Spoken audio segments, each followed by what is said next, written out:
Hello, everybody. It's time for another Tuesdays in the Shop. This week is going to be a little bit different. Before I get started, can you in the chat confirm that you can hear me? Because I had to change my setup around because I'm going to be sewing on this video and I'm the only one here. So I had to do some adjusting.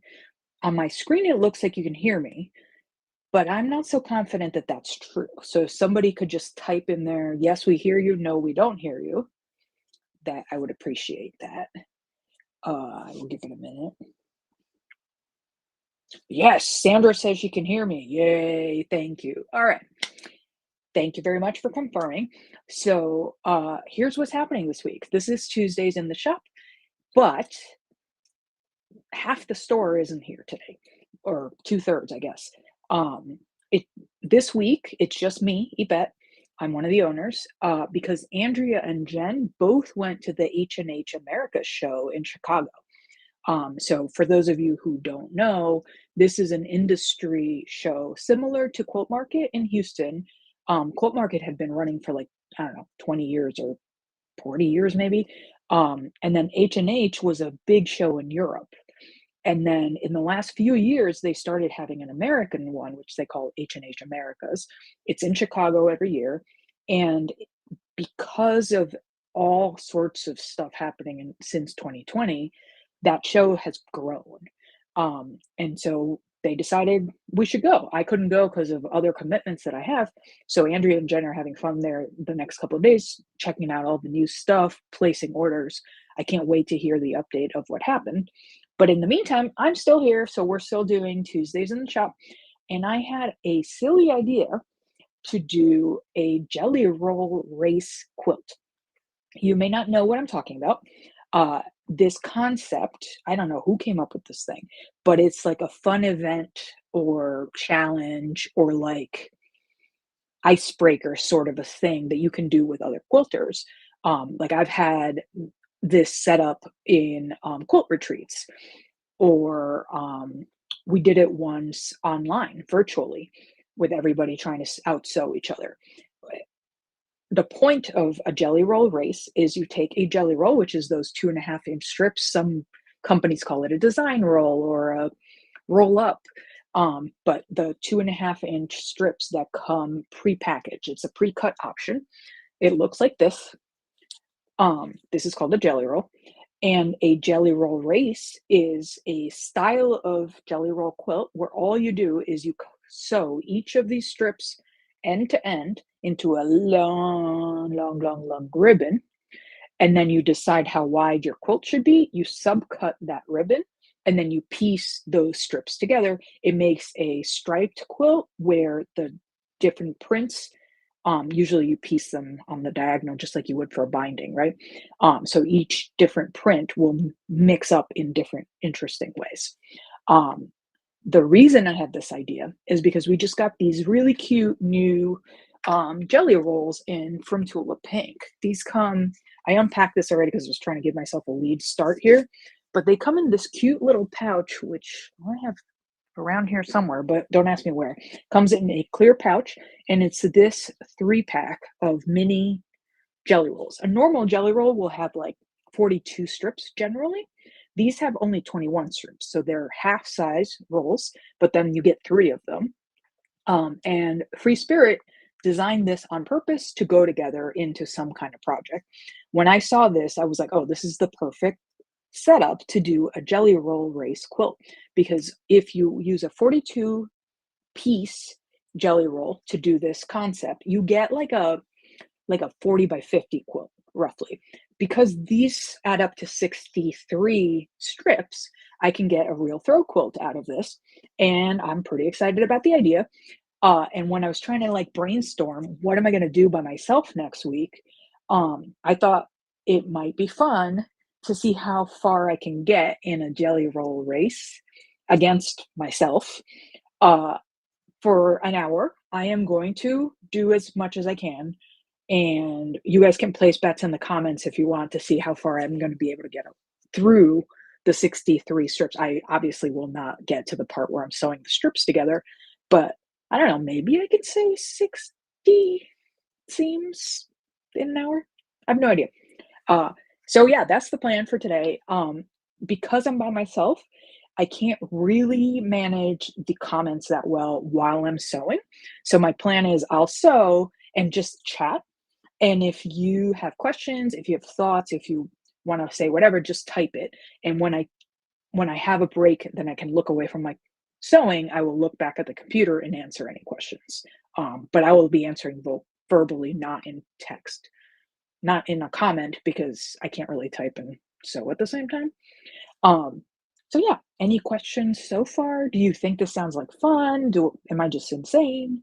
You could say yes to both of those questions if you want. Um, I think it's fun, but I might be the only one. You get to decide. You're the audience, right? I'm here for you. Anyone? Okay, Norma says it's fun. More one person thinks it's fun, so that's good enough for me. Okay, so what I'm about to do is I'm going to swap cameras around and I have set up a timer for myself. I'm going to cut myself off at exactly an hour and then I'll tell you how much I did. Uh, Feel free to log off and log back on like 20 minutes later or 40 minutes later or whatever, because it might get a little boring to just see me sewing over and over again, but I'll be doing it for an hour. And at the end, I'm going to tell you how I did. Oh, Sandra says she thinks I'm going to do all of them because she's seen me sew before and she knows I'm a speed demon. This is true, but they are tiny seams, right? It's a 2.5 inch seam. So, like, I feel like speed doesn't really help that much. But I did plan out like all the shortcuts that I could think of, and I'm going to explain them as I go. Yes, Norma, the jelly rolls are already listed in the store. Funny you should ask that question. I will put a QR code up on the screen if you would like to go check out the details for those jelly rolls. Okay, and I got somebody saying it's a fun idea and somebody else saying it's a fantastic idea. So, yay me. My silly ideas sometimes work out. Okay, let me swap my cameras around. Give me a second.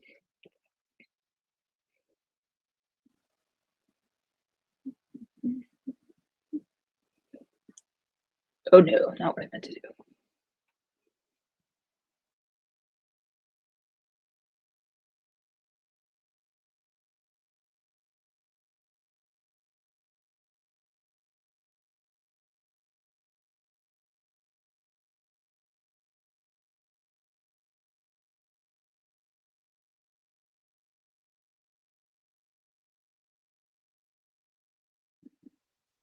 Okay, let's again. See, this is why anytime you change your setup, you gotta like double check everything. Okay, let's do this instead so you can see what I'm doing. And so that's the countdown timer at the bottom. You see that it says 1. So it's set up for 1 hour. I'm just gonna move my fabric over and rotate my computer. Should I leave the QR code up or should I take it down? Well, maybe I can leave it up because it's not like that hard to see what I'm doing, right? Okay. Uh, I think that's it. I think I'm set up. Okay, I'm turning this so I can see it from my machine. Oh, and by the way, for those of you who know the story about my dogs, so I adopted a dog about a month and a half ago. She turned out to be pregnant and she had puppies. If you want to see them real quick, that's them over there. Can you see? It's hard to see because they're all on a brown blanket, but people keep asking me about how they're doing. You can look at my personal Instagram, Ivete Tessador. I've been posting pictures there if you want to snoop. Okay, let's get the party going. I guess I'll press start on my timer. Gotta keep myself honest. All right, it started. Okay, so I am gonna cut these apart. I thought about doing this ahead of time, but they're so pretty that I wanted you to be able to see how pretty they are. Take off this. Cut this one up. So you can see 2 of them are solids, and each of them have 3 colors of solids. And then 1 is prints. And the prints are all kind of blender style prints, like small prints or dots or stripes. So they really go easily well together. My thinking is that I don't want a third of my quilt to be this color and a third to be this color and a third to be this color, like all together. So I'm going to mix up. I'm thinking that I will be picking one of these, then one of these, one of these, and then go back and mix it up and see what I get. And I'm going to try not to overthink which fabric goes where, because you know what that's like. Sometimes you get like that analysis paralysis thing going, right? All right, so the first thing I'm going to do to make this process a little faster is I'm unrolling and sleeving them like this so that it's easy to help myself to the next one. And if you're going to do a race like this, like with your friends or whatever, you can definitely start the clock after you've done all the setup to give yourself a little bit more time. It's up to you. Where's my thumb? Here we go. All right, and you may notice that I brought this little doodad over. This is the Violet Craft seam roller. Oh no, one of the puppies is crying. I don't know if you can hear him. This little doodad makes it so that you don't have to get up and press all the time. It doesn't do as crisp a seam as if you took an iron, a hot iron, but it does make a pretty crisp, like a crisp enough seam. So sometimes, like if you're doing foundation paper piecing and you have lots of little pieces, it's nice to use this because then you don't have to get up and use your iron every time. For this purpose, if I were to get up and press every seam, it would take forever, right? And I'm trying to go as fast as possible. So this is what I'm going to do. I'm going to not jelly roll. What is this called? Seam roll. That's the right word. I'm going to seam roll my seams. The other trick I have for you, and this is what I do when I make binding as well. I think most people, when they make binding, they mark their diagonal when they stitched them. I do not bother to mark it. I put my two pieces like this at a right angle, and then I fold. Oh, wait, that's not the right angle. Sorry. Wait, it is. Except that this is. So one thing to keep in mind when you're using a mix of solids and prints, you got to pay attention to the right side of the fabric, right? So the right side together, even though this doesn't have a right side, but it does matter if you sewed it backwards on the print side. So I would do this. My diagonal seam is going to be like this so that when it folds over, it goes like that. How do I mark that line so that I can stitch it? I just take my fabric, I fold on that diagonal, and then I press that mark in. You can do this with an iron if you don't want to use a seam roller, but I said I was going to use a seam roller. See that nice line that's right there? I could just stitch right on that line, cuts out one more step. So let's go into sewing. The other thing I'm skipping is I didn't press these. I'm going to go back because I started a little bit too into the edge. I didn't press these strips before I started. And the reason is because I don't need the fact that there's a crease here. I don't really care. I'm just going to sew strips as long as I can, right? It doesn't matter that this needs to be pressed eventually. It will be pressed eventually. I don't have to think about that right now. All right, so since I had a light one here, I think I'm going to do a dark. No, let's do a medium pink. So in these situations, sometimes people want to be completely random, meaning you don't think at all about the next thing that you're going to place. I find that I often dislike the end result of complete randomness. So what I like to do is sort of more of like an improv thinking process. Every step of the way, I still am making a decision. Do I like this as the next one, or do I not like this as the next one? So in that case, I said to myself, I just sewed the lightest green. By the way, this is where the whole Sandra says I lightning fast stitcher. You can see I really do stitch really fast. But it's pretty easy to stitch fast when you're going in a straight line. All right, so here's the only tricky thing about this. Since I'm using solids and prints, I have to make sure when I put the next print on that it is also facing up. Imagine if I had this one up and then the next one over here was down. I would end up with a mess, right? So that is one thing you do have to pay attention to when you're doing this sort of, oops, sorry, I was kind of low there. But I already love this color, and like, this is probably my favorite pink anyway. This might be Tula. The color is called Tula, actually.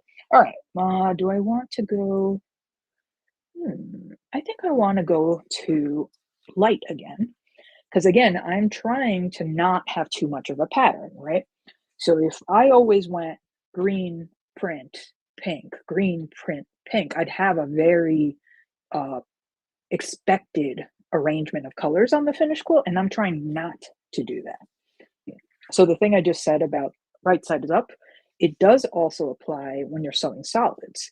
Even though these two solids obviously are the same on both sides, I still need to keep the front on the front, because if I did this, then the seam allowance would be on the front side instead of the back side, right? I don't know if I explained that very well, but hopefully you understood what I meant. So I'm going to put, again, my little sheet here. I put the main angle, I fold it over, and I crease. Theoretically, you probably don't even have to crease both of them. You could just crease the top one because you can't really see the crease on the bottom one anyway, but it's just the way I've always done it. So I'm going to keep doing that. Oh, the other thing, every once in a while, you confuse yourself when you're sewing strips like this, like if you're doing binding. And the way to check if you're going in the right direction is find your last seam, hold it up so it's visible, and then test the seam you're about to test by folding it over. You're aiming for this like continuous line, right? So if I had done this backwards, like let's pretend I had done this like this. When I would go to fold my seam over, this is what would happen. Or theoretically, this is what would happen. And you would know you were wrong. So that's the way you can test before you do the stitching to see that you have things aligned the right way. I just realized I probably should move this camera slightly forward. Okay. So that you don't have to rip a seam, because ripping a seam slows you down. And we don't like that. I'm a speed demon, like Sandra said. All right. Also, I'm sewing on a Bernina 570, which has this awesome feature where you just press the foot pedal and it starts stitching. You don't have to put the foot down before you start stitching. So that also makes it easier to sew fast. All right. So I just did this one. I don't want to do that again. Let's see. What do I want? Maybe I will get this gray one next. I like this print. All right. Separate. Make sure I'm on the front. This goes right side down, right? Right sides together. Give myself a little guideline.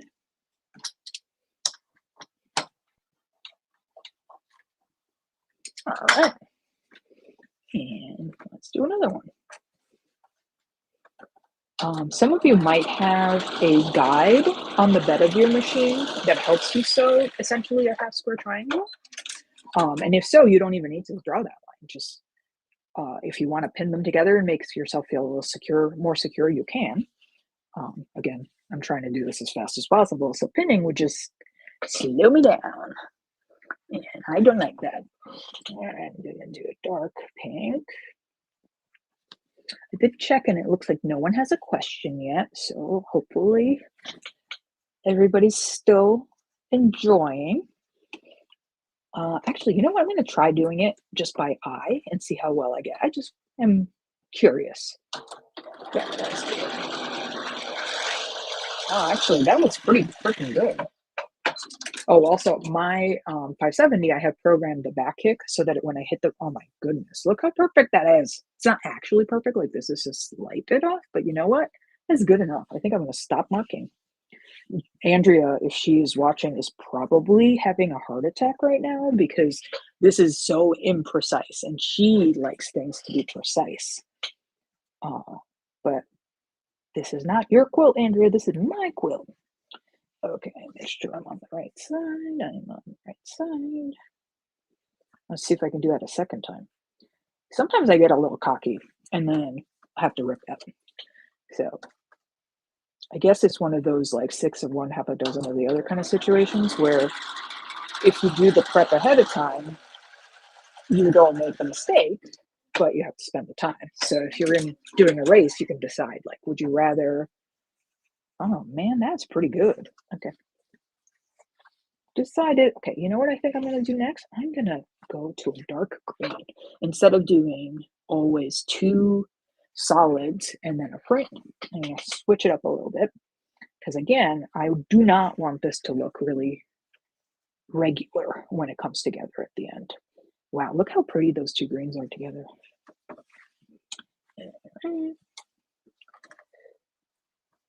And if you don't, if you're wondering how I'm able to do this the way I'm doing it right now without a mark, I'm looking at this seam line here. This is where the needle is, this line on your machine.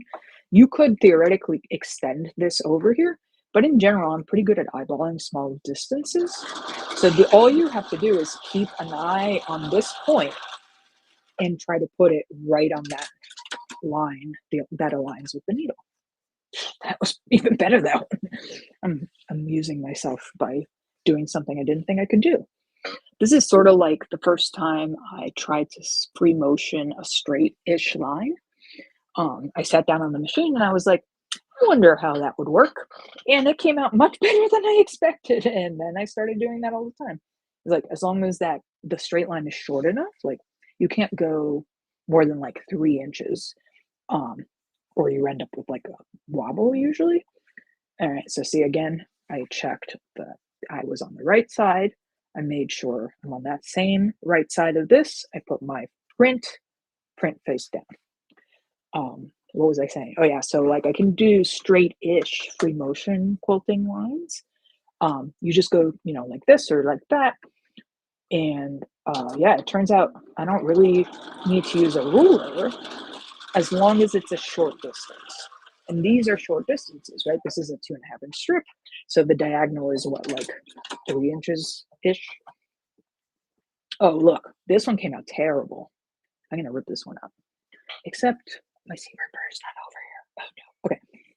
I will rip this out later. We're leaving this. I'm going to put a pin on it. But I will. There's a limit to my messiness, right? Like this. Can you see it? That is too far off. I have to fix that. Oh, my camera tipped. There we go. So I'm marking this with a pin so that I will remember where the problem is to rip out and redo later. All right, let's keep going. I think, oh yeah, pink was next. Let's do light pink.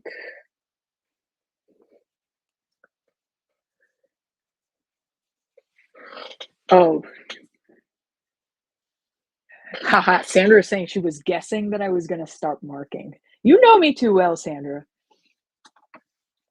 What did you say after that? And that she doesn't have the patience to mark. Yep, we are very similar, I think. Although you're more precise than I am, I think.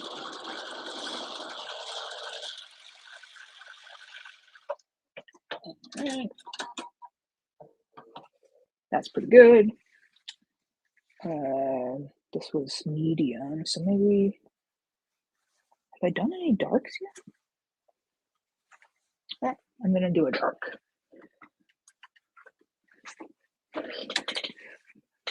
Somebody else in the comments is saying that they use diagonal seam tape. Yeah, that's the mark that goes like this. We used to sell that, and I have it somewhere in my sewing room, but could I find it today when I was looking for it? No, I could not.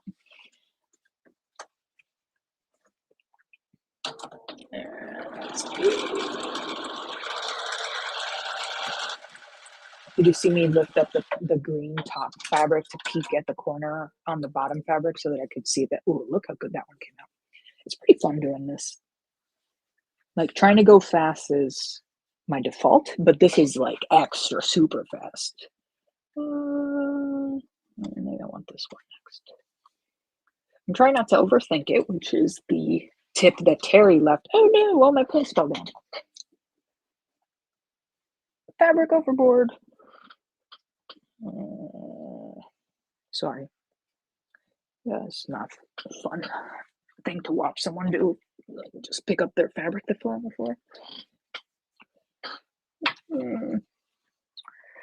I need a little bit of organization, or because everyone knows I'm such a messy person, right? So like if I have no organization, you know that it's gonna become unbearable. All right, putting another one on. Again, I'm checking that I'm on the right side and then putting my print down.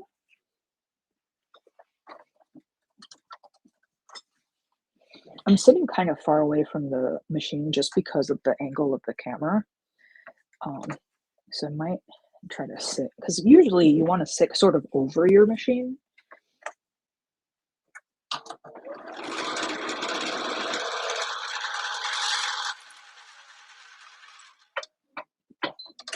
Having this programmable back hip definitely saves time too. You don't even have to reach for your cutter.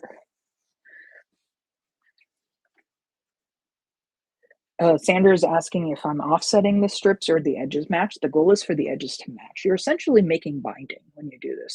One long 2.5-inch strip. What did I have? I just had dark green. Let's do medium pink.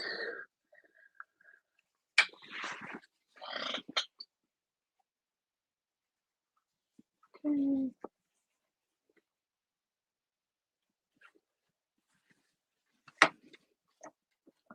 When I finish the top, I think if you've been watching us a long time, you know that I'm not the piecer around here. I'm the quilter around here, right?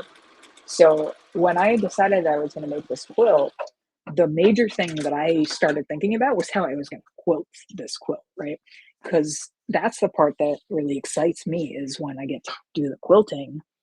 Um, and since this is going to be a bunch of random stripes, I was thinking that maybe not in every change, but I think maybe I'll do a bunch of different fills.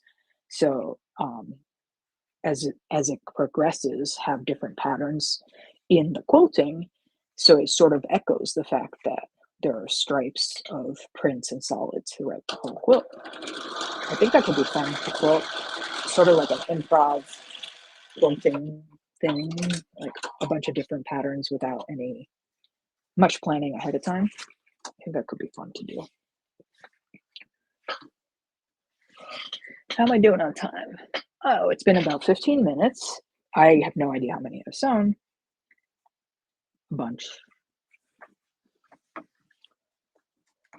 The one problem with my sewing room is that it gets hot in here, especially when all the lights are on for the filming.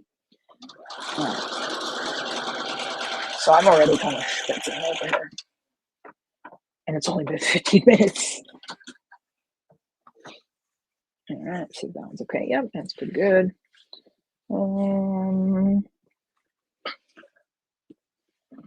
think I'm going to do a second print. Change it up a little. Sometimes people have a hard time picking just like random. So if you are the kind of person who would really struggle to make a decision on which one goes next, what you can do is you can get a dice, like for games, and assign meaning to the numbers, and then just roll the dice. And whatever the dice says, you just do that.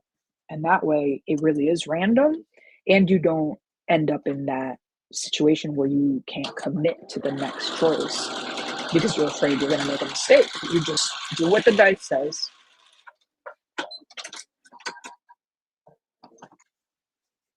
Pretty good. And maybe I want a pink one now. I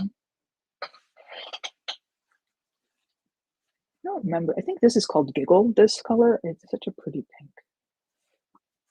Giggle or glitter, one of those. These are Tula Pink solids, in case you were wondering. Tula has a line of, I think it's 40 solids with Free Spirit. So it's that nice base cloth, the designer essential solids that Free Spirit makes. But it's colors that Tula designed. I mean, designing a color kind of doesn't make any sense, but Tula selected. Oh, I guess curated would be the hot word to use. And I don't really want any of those. Okay, let's do blue. We don't have any blue yet. Since this jelly roll was kind of like a rainbow arrangement, one thing that I do want to be conscious of is to not, well, I guess I could have chosen to continue that rainbowness, and that might have been kind of interesting in the finished quilt, but I purposely chose not to do that. I'm mixing up the order so that I don't end up with the rainbow progression in the final quilt. But you could make that opposite decision. I wouldn't be wrong. It would just look different at the end. Since I was going for more random, I didn't want that.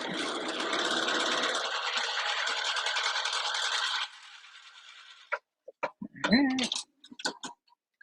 I love this one too. I don't remember the name of this tiny dot, but this is a really usable color. Let's do medium green. See if I have any con. Oh, Sanders asking if I wasn't going to free motion quilt it, what would I do? So when I used to teach that how should I quilt it class in back when we still had a physical store and all that. In fact, I probably should convert that class to a virtual on-demand class because it would work as a virtual on-demand class. Anyway, that's not the question. One of the things that I always used to talk about, if you're going to do straight line quilting, like walking foot quilting, um, the simplest option in any quilt is to just quilt diagonal lines, this parallel diagonal lines. No matter what the design of your quilt, it will always look intentional. And you can't really say that for pretty much any other design.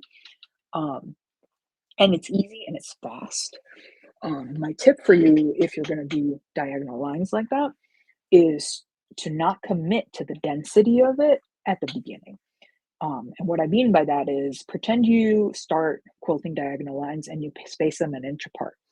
If you start at one corner and you work to the other side at an inch apart, I guarantee you about halfway through, you're going to want to throw the thing out, right? Because it's a lot of work.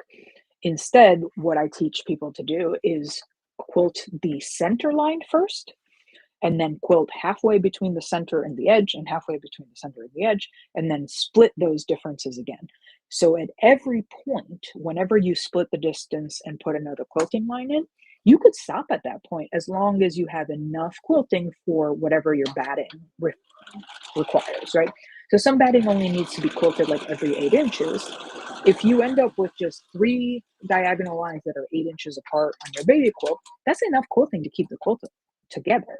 So you can, at any point, you look at your quilt and you decide, do I have enough quilting? Do I want more quilting? And you can just stop.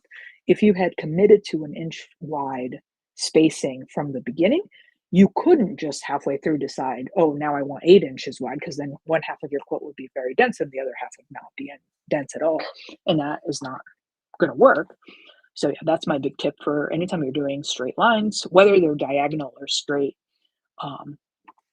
Resist the urge to commit to the density up front and save yourself some room to negotiate. I once decided to quilt the entire background of a quilt, which had a lot of negative space. I decided to do pebbles in all of it. And I did exactly the thing I teach people not to do. I, started with tiny pebbles in one corner, and I did about, I don't know, a third of the quilt in very dense pebbles, and eventually couldn't look at it anymore. I didn't want to make a pebble ever again. And I never finished that quilt because I just could not think of a way to not continue making pebbles.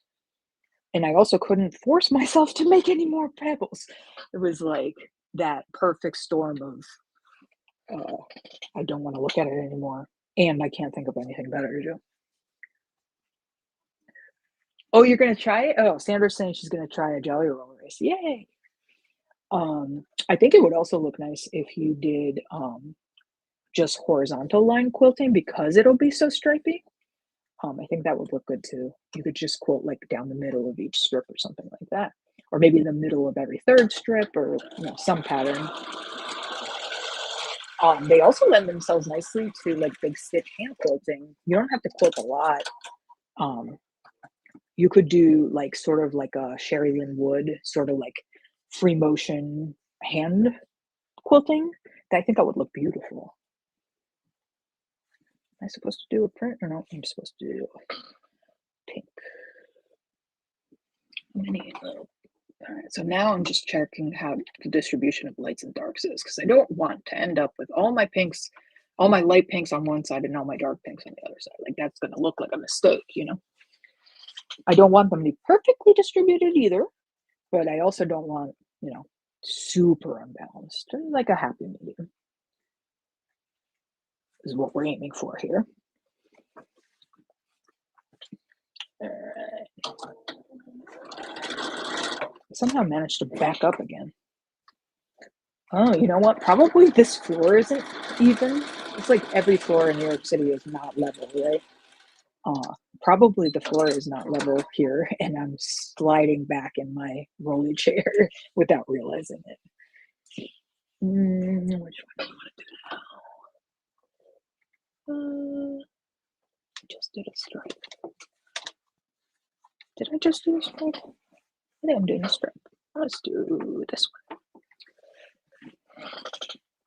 Oh, look how cool those look together.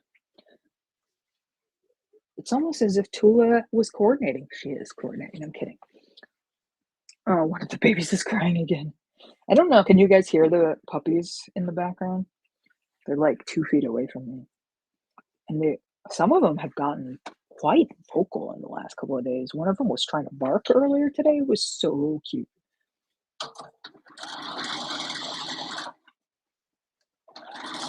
Oh, Bella heard them crying and went over. Bella's the mom. You gonna? Oh no, you're just gonna lay there? She went into the closet where the babies are and just laid down instead of at all interacting with them.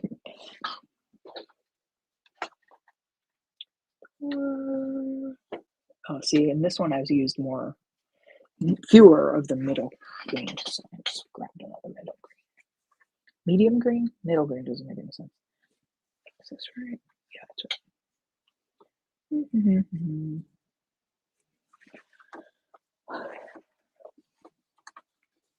So this is right about the stage where the fact that I don't really like to piece starts to creep in because I'm kind of bored already, right? Like this is why piecing and I are not besties. It's all the same. Like once I've pieced one block and maybe a second block and maybe a third block, my brain is like, okay, I get it now. Like I want to do something else. And the same thing is happening here. It's like, oh, okay. I'm gonna sew the same diagonal again. Okay, I'm gonna sew the same diagonal again. I picked the light pink. Is this the light pink? No, that's a dark pink. Okay. But I'm gonna not stop because I said I was gonna do this for an hour. Let me see, what's my count? Oh, it's at 32 minutes. Okay, so 30 more minutes of sewing diagonals. Let's see. Oh, 24 people are still watching. This is cool. I really had no idea how anyone was going to receive this wacky idea of mine. My plan is to speed this way up and post it on social media afterwards. I don't know. Do you like those sped up videos that you see on social media where it's like 4x speed or whatever? I am like mesmerized by some of them. I'll like play it over and over again. There's something just so compelling about that, like getting so much done in so little time, and like it's impossible, obviously, like it's not real, it's sped up, but it's very appealing to someone who likes going fast, clearly. I love this one, by the way. This one's called Cosmic, Tiny Dots and Cosmic. You will know that I must really like it if I can remember its name. For those of you who are doing the Big Woods block of the month, the Sarah Quilty one that kicks off this summer, this is the background fabric for that whole quilt, which I think is so cool.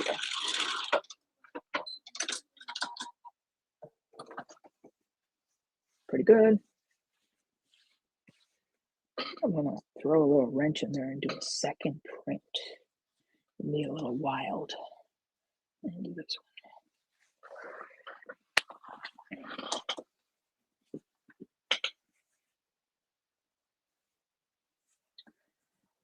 Other things you could do with this, since you have twice as much solids as you do prints, you can do like log cabins and have some of the log cabin blocks be all solid and then others be half solid and half print.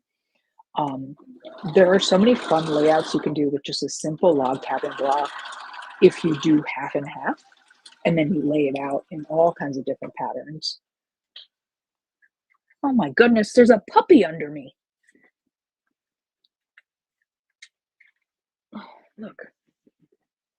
He escaped, and all of a sudden something was moving at my feet. Hi, puppy. You have to go back in the closet now. Okay. Puppy break over. Go back in the closet. I'm busy. Excuse me. He's not going back in. I might have to actually get up and put him back in.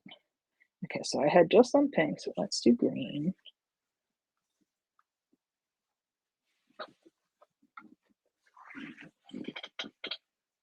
Yeah, I'm definitely gonna have to go put him back. He's about to hurt himself, I think. Come on, baby. Come back to mommy. There you go. So this is how you know that this is really a live video. Getting interrupted by puppies. The puppies are like 2.5 weeks old now. Uh-oh, look what I did. I made a mess. Where's my end? Here's my end. Okay, good. Crisis averted. Yeah, so puppies are like 2.5 weeks old now, so they're about ready to start drinking formula on their own and have like kind of like gruel kind of stuff introduced. Yesterday I tried to do it for the first time and I gave them a bowl, like a shallow bowl of the puppy formula. And when I wasn't looking, Bella, the mom, climbed in there and drank it all. So when I do it again tonight, I have to keep her away from it so that the puppies can actually explore it themselves and not have the mom drink it all, because that's not the point. I know she can drink water herself.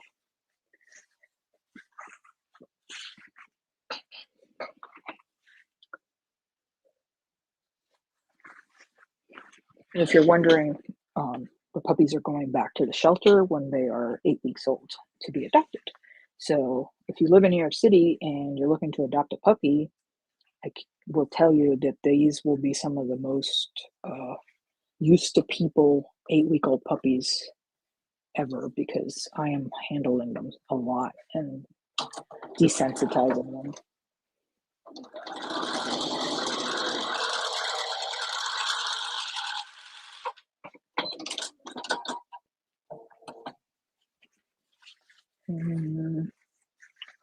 Maybe I want another of these.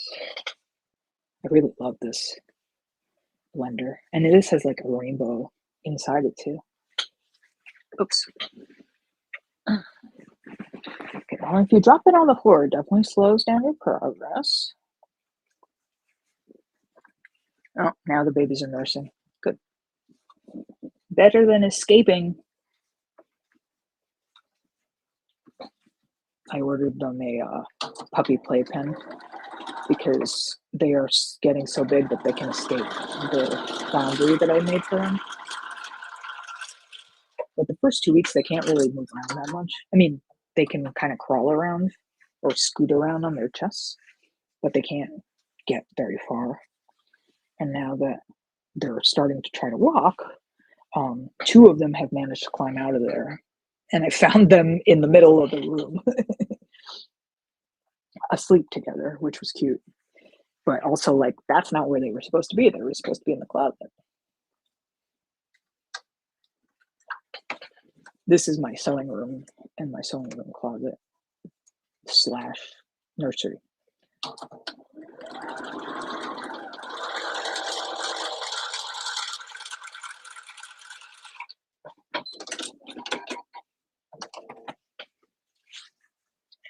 Okay, green. This was light pink. Dark pink? Yeah, dark pink. Let's do medium pink.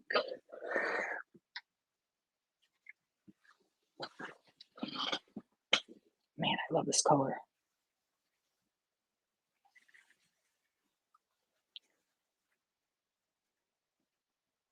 I think I'll bind this in a solid because there will be a lot. This is going to be a loud quilt, you know. All of these are very saturated, very bright colors.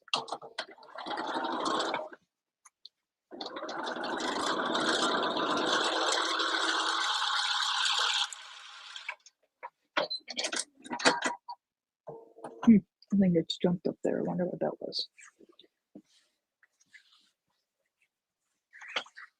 Pink, pink. Maybe this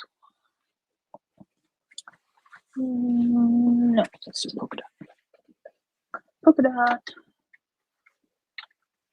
Oh, I don't actually have that anymore. I'm going fast. Let's do this. So there was 21 in each pile. I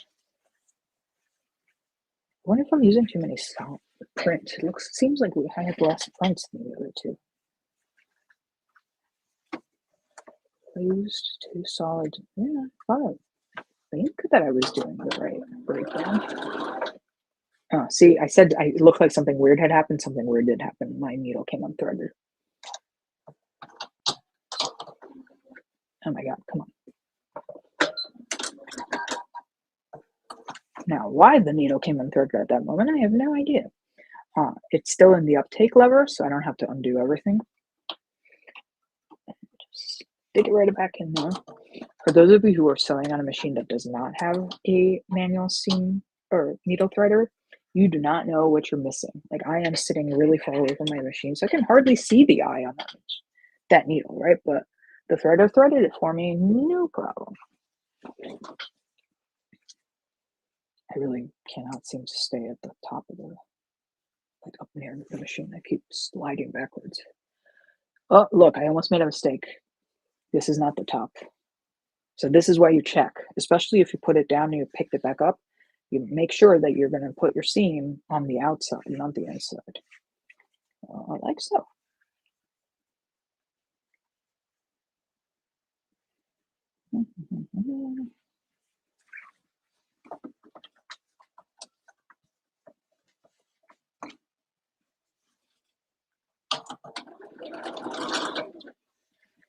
And if you sew a lot, well, to be fair, I don't really sew much at all now, but I have in the past sewn a lot.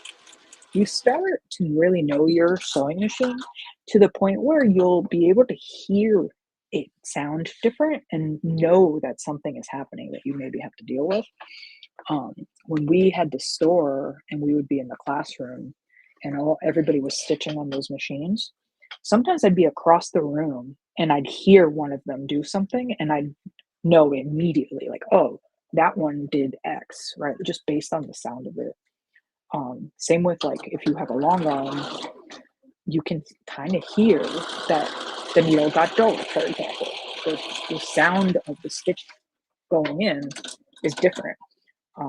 And it's like anything else, the more you practice, the more you can know what's happening and more you can troubleshoot um, and identify the problem.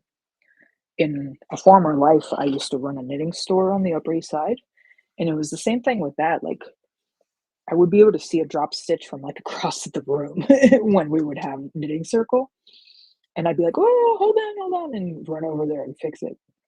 Because if you're a knitter, you know if you have a drop stitch and you catch it right away, it's not that bad to fix it. But if you didn't notice for many, many rows, you're gonna end up ripping out a lot of stitches to fix that problem.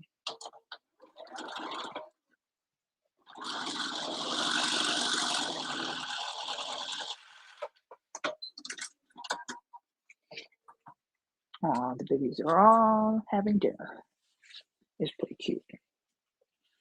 You want this one next.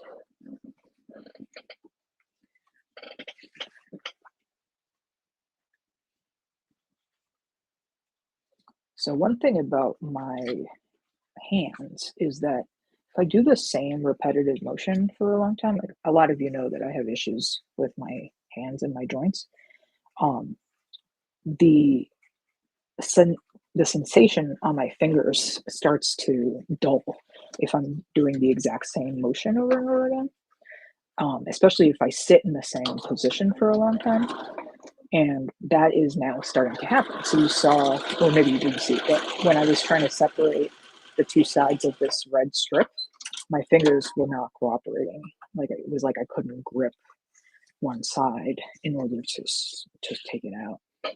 Um, so if you also have problems with your hands like that, the what we always suggest, well, we recommend that you take more breaks. But if you're trying to do an hour-long video race thing, you can't really take a break. So as usual, do what I say, not what I do. Right? But yeah, in my normal sewing life, or if I'm quilting a quilt on my long arm, I always make a point of taking breaks, and take the break before your hands are hurting, because by the time they're hurting, you went too far, right? The trick is to stop before they really hurt, and then you can go back and take your hour break and do something else, and then you can go back. If you don't stop until it hurts, you have to take a much longer break.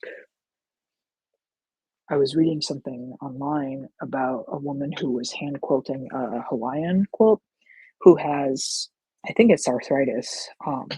So when she hand quilts, she has to take breaks, and she was trying to reach uh, like a quilt show deadline, I think it was. And so she was limiting herself to, a 40-minute session, but she was doing like 3 or 4 sessions a day. And she was saying, like, as soon as that deadline is over, she's going to have to take like a 2-week break because she was pushing herself so hard to meet this deadline that it was going to have real effects. When I was younger, I never used to stop. Well, maybe not never, but I went way further than I should have. And my entire arm would be numb all the way to my shoulder. And it's like, that shouldn't happen.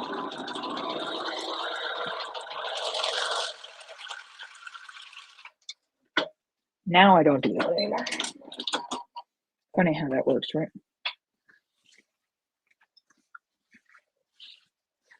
Which one do I want?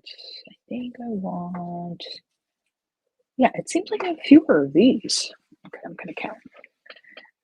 1, 2, 3, 4, 5, 6, 7. I have 7 of these left. 1, 2, 3, 4, 5, 6, 7, 8. Okay, well, that's not that bad. 1, 2, 3, 4, 5, 6, 7, 8, 9. Okay, pretty good actually. I think I'm gonna finish it because I got 15 minutes left. Yeah, I think I'm gonna finish. Let's see. I did dark pink. No, that's medium pink. Okay. Let's do, what do I have here? Let's do dark. So maybe Sandra was right when she said she thought I could do all 63 in an hour, because I got 15 minutes left and there's like 8 of each left-ish. That's about 8 times. Yeah, it's about a third, isn't it? I think. 21, 7. Yeah, a little less than a third.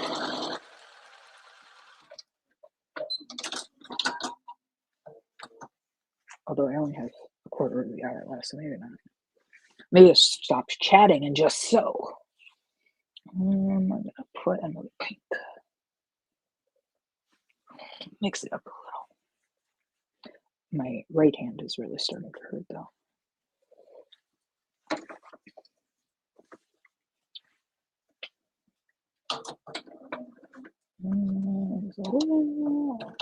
That's better.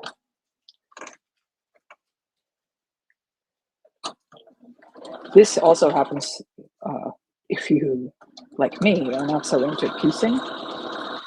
The more you do it and the more you are into it, the sloppier your seams get.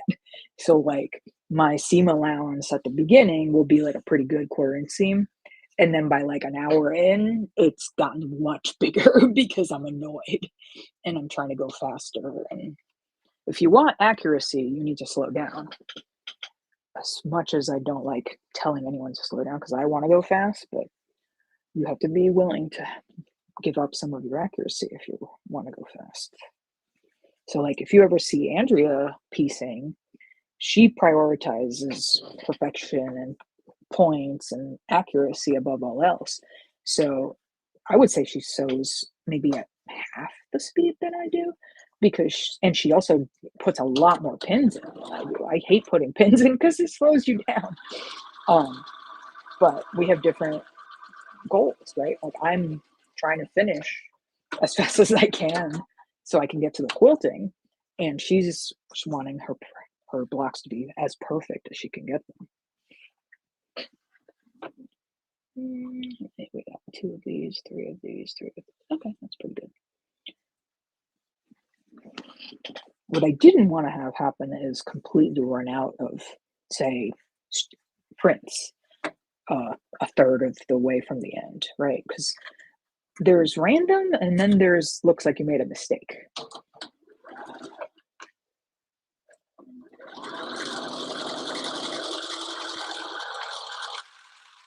Oh, by the way, on this jelly roll concept, you can, because everybody's quilt ends up looking the same, right? And like, not everybody wants the same look on the finished quilt. You can always subcut afterwards. So you could like cut the strips and then sew them to each other, but not sew all of them to each other. Sew them into like 2s or 3s or 4s, and then subcut those and sew them back together again. You'd be making squares, right? If you know you're going to do that kind of thing, I suggest decreasing your stitch length, because the more you subcut, like these are all going to be cut, but not that many times, right? So I just use a normal 2-inch. Oh, actually, I lied. This is at 185, which I have no idea why it's set to that. Must have been messing with it. But anytime you're piecing and intending to then cut up the pieced fabric, I suggest you shrink your stitch length to like a 1.5, because that means that there are more stitches in the fabric, which means you're less likely when you subcut to stitch through the actual, to cut through the actual stitch, which would weaken that seam at that spot, right? So the shorter your stitch length, the more stitches there are in the same length. Therefore, when you subcut, you probably don't end up with a loose seam. This is also the reason that you lower your stitch length for foundation paper piecing, is because you're going to be tearing out the foundation paper after you stitch, and the act of doing that tearing puts a lot of pressure on your stitch. So if you lowered your stitch length, it makes that stitch stronger. So when you pull out your paper, you don't pull out your stitches with it, hopefully.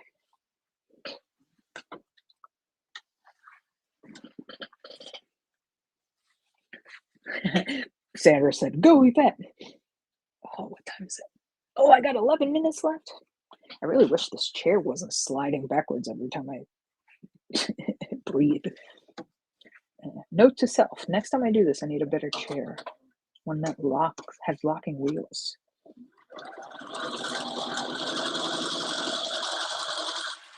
Usually when I'm doing sewing demos on video, it's like 5 minutes, 10 minutes. It's not an hour, you know?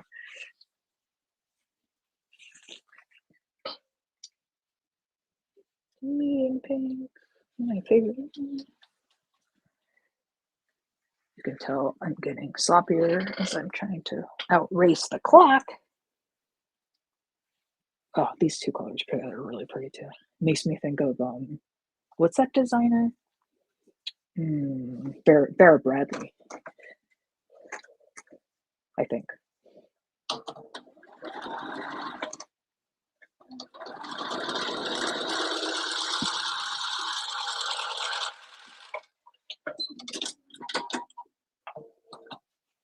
Maybe I'll do yellow. Make sure I'm on the correct side.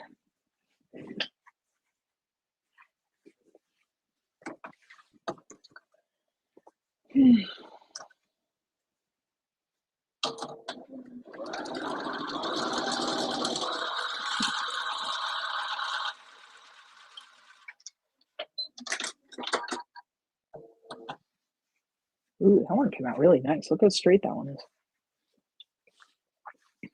I am checking all of them, because if I do end up with a really bad one, I will rip it out. But not right now. I will rip it out later and redo it. So far, I only had one really bad one. But if you wait till the end to check, you're kind of just wasting some time. And we know my whole trying to not waste time thing, right? So if you check as you go and you mark it as you go, you're actually saving yourself the extra step of going through all of it again to kind of audit it and mark them. I tell people the same thing when you're doing quilting, right? If you're doing machine quilting and you're handling your thread ends by leaving a long tail to bury later, if your thread really, really matches your quilt and it's hard to see the thread end sticking out, as you go, every time you um, break your thread and start a new thread, just put a pin there. That way, when you sit down on your couch later that night to bury all your ends, you will be able to find those ends to bury much faster because they will have a pin marking them instead of you having to like run your hand over to try to find those kind of invisible tails to bury. I did that. I do that on my long arm too.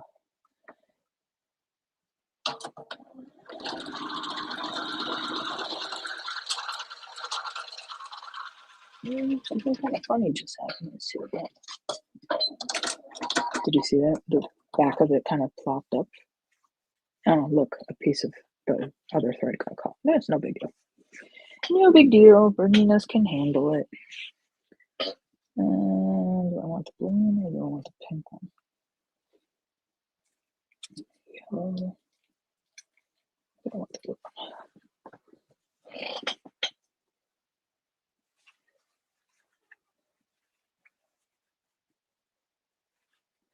Oh yeah, I remember this one with the raccoons in it. I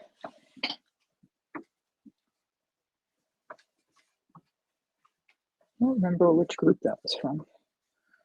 With the raccoons.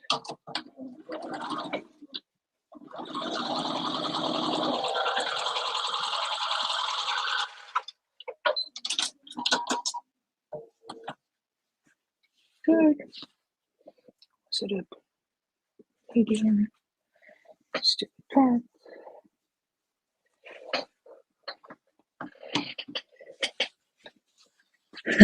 Sandra said, "Don't hurt myself to finish though." It's like the problem is that my back already was hurting before I sat down.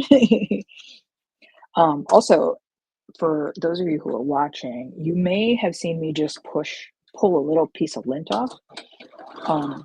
Remember that you should be cleaning your machine roughly every project or so.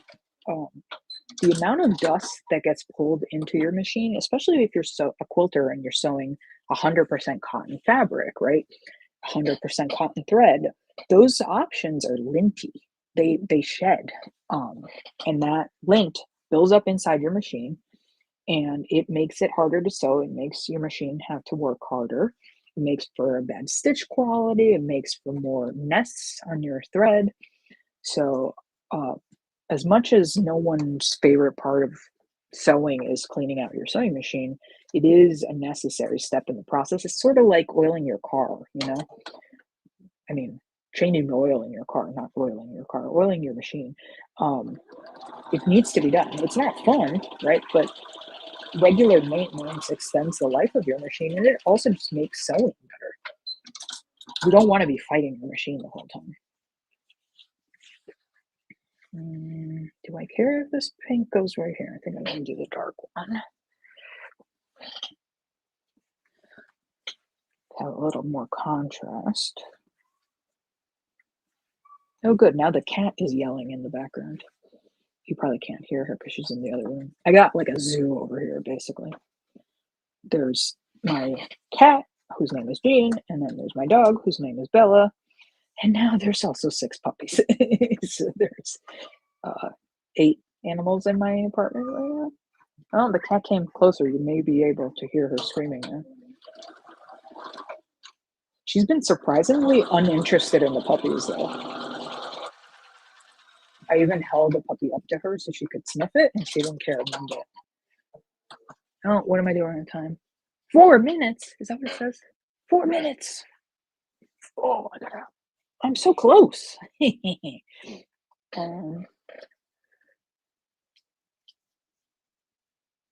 Okay, so someone's asking about when I'm cutting and then sewing them together, am I going to press my seams? Yes, I am. So right now I'm doing all the stitching of making that long strip, right?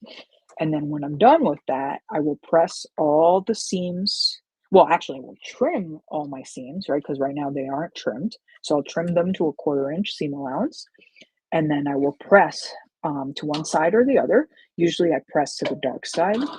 Um, Look, I lost my thread again.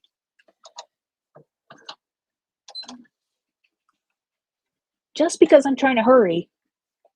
What are you doing, cat? That's not a toy.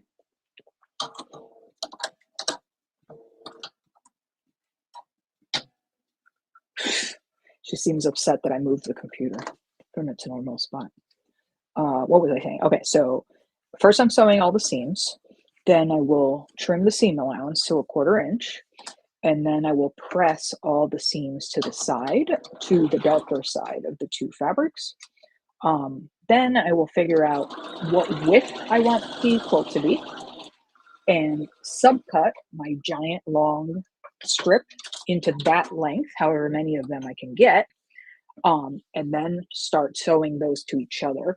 And at that phase, I probably will play a little bit with the layout. You could just, go from the beginning to the end, um, in the order that you sewed them. But I think I probably will end up playing with my layout a little bit and making some decisions. Um, the biggest design decision, other than the fabrics, obviously, is when you do this, you end up with like a diagonal seam every so often.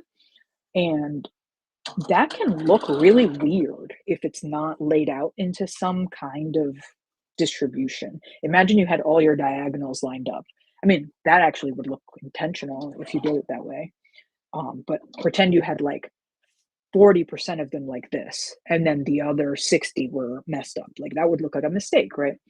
Um, so that's the part on a jelly roll quilt that is the part that I most see when I look at them. Sorry, on a jelly roll race quilt. Also, I can hear that my needle is going dull, um, which I think might be causing some little issues, like the unthreading part. Okay, so I have two more prints left. I have more than two more solid greens. Let's put one more, one of each, one of each. Okay, let's do the dark one. Look how close I am. How many minutes do I got? Oh no, 1 minute and 41 seconds. There's no way I'm going to do all of these in 1 minute and 41 seconds. Maybe I should have talked less. This is the teachers always said to me in school, right? She talks a lot.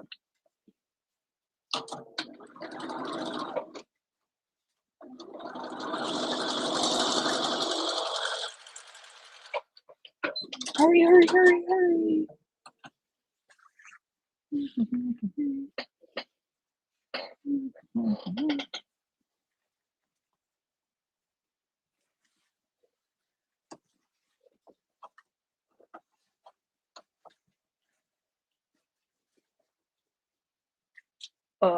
50 seconds left.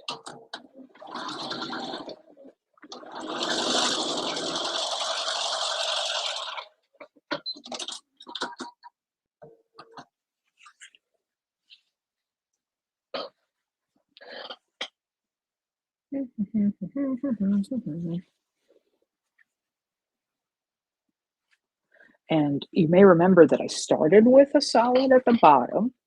So I am going to want to finish with a solid at the top, because personally, I really don't like it when you have a different top and a bottom. Although I guess I don't have to sew them in that order, but that's like how my mind is thinking about it right now. So I definitely want to end on a solid, not a print. Do I want this one or do I want this one? Yeah, I think I want that. Jeez, the alarm scared the crap out of me. Okay, yeah, I heard you. Go away. That didn't. Oh, it's still ringing. How do I make it stop ringing?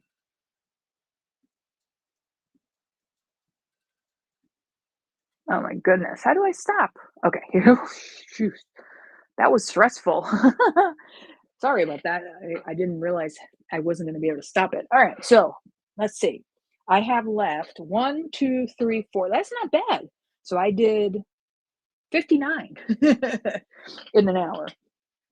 I'm going to switch back to the other camera in a second after I pick up this mess. I'm happy to stand too. Hey, look what I did. This is my mess. I will now do the next step, which is what I was explaining a minute ago. I don't even know. Oh, here's an end. So the next step is going to be to trim my seam allowance to a 1/4 inch seam allowance, like a normal quilting seam allowance, right? And then I'm going to press everything. So at that point is when I'm going to press out these creases that were the fold line on the fabric. And also I would be pressing the seams. And then I'm going to do a little bit of math to figure out exactly what dimensions I want the quilt to be, because I will know the length of this uh, snake, right? And then I can do a little math to figure out. I basically want a squarish throw size. So I think I'll probably be able to cut them at like 50-ish or 55 inches wide. But if I don't do a little bit of math, I won't necessarily end up with a reasonable size. You don't, well, maybe you do, but I don't want like a long skinny quilt. And I also don't want like just like a funny proportional quilt. The other thing to think about is we know that these strips were width of fabric, right? So they were roughly 40 inches. Um, Free Spirit on this roll actually did trim the seam allowance off of them. So that was a step I didn't have to do doing this jelly roll race. If you have jelly rolls that do have seam allowances on the end, you actually could skip the trimming step by when you do this step, just offset it so that the seam allowance is sticking out and then trim it afterwards if you want to save yourself that time at the beginning, if you're doing this kind of process. Um, why did I start talking about seam allowances? Oh, right. So the width of one of these strips is roughly 40 inches, right? I definitely want my cut to be more than the width of one of these, because if I was going to cut only like this width, there wouldn't be any seam here, and I don't think that would look very nice, right? So I know for sure I want my cut to be at least 40, whatever this is, so that at least one of these joins is in every strip to make that layout look interesting. Yeah, so once I've pressed them, then I can lay it out and then I can sew them all together, and I will post a picture a little bit later, okay? Thank you for joining me today. I know this was kind of a wacky version of Tuesdays in the Shop. Next week, we'll be back with more of the regularly scheduled programming. I think we'll do a rundown of what happened at H&H next week. But we also have like a bunch of new fabric coming in right lately. It's like when it rains, it pours, right? So we got like 3 new collections the last couple of weeks. So I think we'll also be telling you about some new fabric. Stay tuned. Thank you for joining. And we'll be back next week at the same time, same place, Tuesday night at 6:30 p.m. Have a good night. Thanks.